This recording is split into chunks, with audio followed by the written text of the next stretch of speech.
Hi everyone, I'm Rincey and this is Rincey Reads. Today I'm going to be talking about Being Mortal by Atul Gawande. The subtitle to this book is Medicine and What Matters in the End. This is a nonfiction book that talks about healthcare and the way that we treat people who are getting towards the end of their life, whether it be they're getting older and so they're going to be passing away soon, or if they're getting sicker and so they're going to be passing away soon. And it's about the difficulties that we have as people confronting the fact that we're going to die, especially as we get older and we see people around us starting to get sicker. We don't necessarily always know how to confront those things. A lot of times in the healthcare industry especially, we try to deal with just cures. We want to cure whatever sickness or ailment we're dealing with, which is obviously a noble thing, but at a certain point in time you can't cure anymore, and it's just about what's important when you can't cure. Is it about people's comfort, people's safety, people's happiness, things like that? These are all different factors that kind of conflict. It seems like they wouldn't conflict, but when you think about the things that keep people safe and the things that keep people happy, they're not always the same thing. And Atul Gawande does a really fantastic job of exploring those ideas and exploring those facets. He is a doctor himself, his parents are doctors, and he talks to a lot of different doctors and specialists around the country as well as patients to try to understand better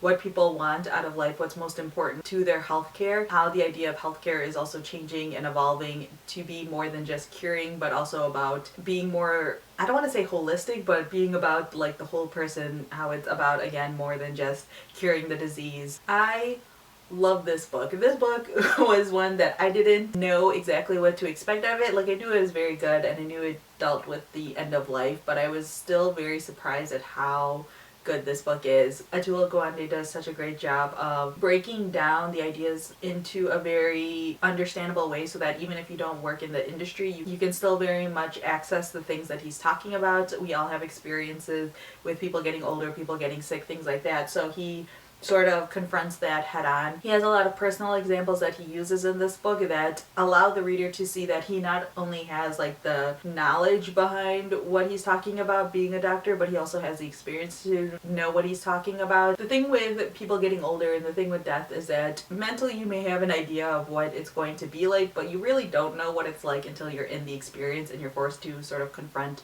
those difficult questions and those difficult situations. I mentioned this once on a Goodreads status, and I think I mentioned this in my Friday Reads where I talked about this book, but this book made me cry multiple times. Like, I'm pretty sure at least once a chapter I was crying over this book. This was a book that I had to read very slowly. It could be a potentially quick read, like it's very readable, and I was flying through the chapters, but after every chapter I had to take a break because it was make my heart a little bit heavy. Because I have sort of a personal experience dealing with this. My dad was sick for quite some time and then he eventually passed away, and so the things that he was talking about in this book hit really close to home. He hit a lot of points that I had to deal with personally, and so I was like crying every chapter just thinking about the things that I had to deal with. I can say for a fact that, at least for me personally, this book is very accurate in terms of the questions that you're forced to face. You start to wonder whether or not you're making the right decisions in terms of someone's health and well-being. I think well-being is a very broad term, and it's also a term that's very unique to each person. What's important to some people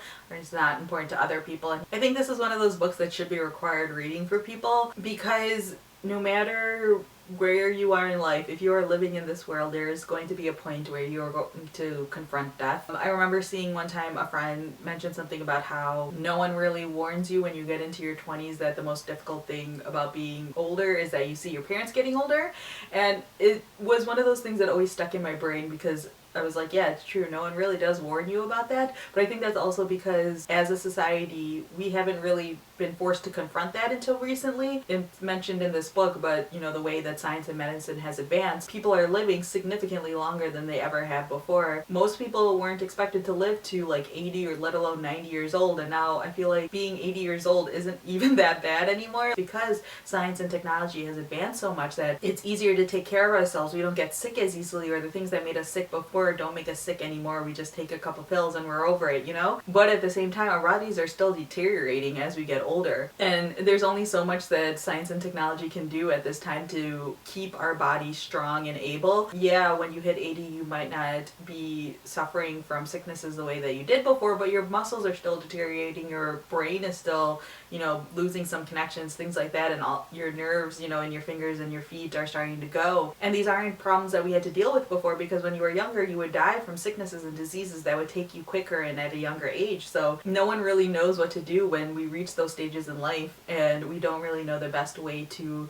sort of move forward in those stages in life. And so I think this book does a really great job of just discussing that fact and discussing some of the alternatives that are starting to pop up around the country, at least in the United States, and talking about whether or not they work or they don't work, and how we need to move forward as a society and sort of confront the fact that we're getting older, we're staying older longer, and we need to learn how to, I don't want to say handle people who are older, but we need to know how to best serve them, and how it's going to change from individual to individual, and there isn't going to be just one solid solution that works for everybody. Different people want different things out of life. That's why we have like different career paths and different types of housing situations. Not every person who's over the age of like 70 is going to fit into a nursing home very well, or an assisted living home very well, or live in their own home very well. You know, it's going to vary from person to person, and we need to learn as a society not to just simply automate everything that's happening, to look at every individual case and to assess it, which is difficult, and that's something that, you know, as a country we need to learn, and we need to get to that point, and as a healthcare industry they need to learn to adapt to those situations. So yeah, this is just such a great book. I think that again, it should be a required reading for everyone. I gave this a 4.5 out of 5 stars. I think the only reason why I didn't give it 5 stars is because I kind of wanted more.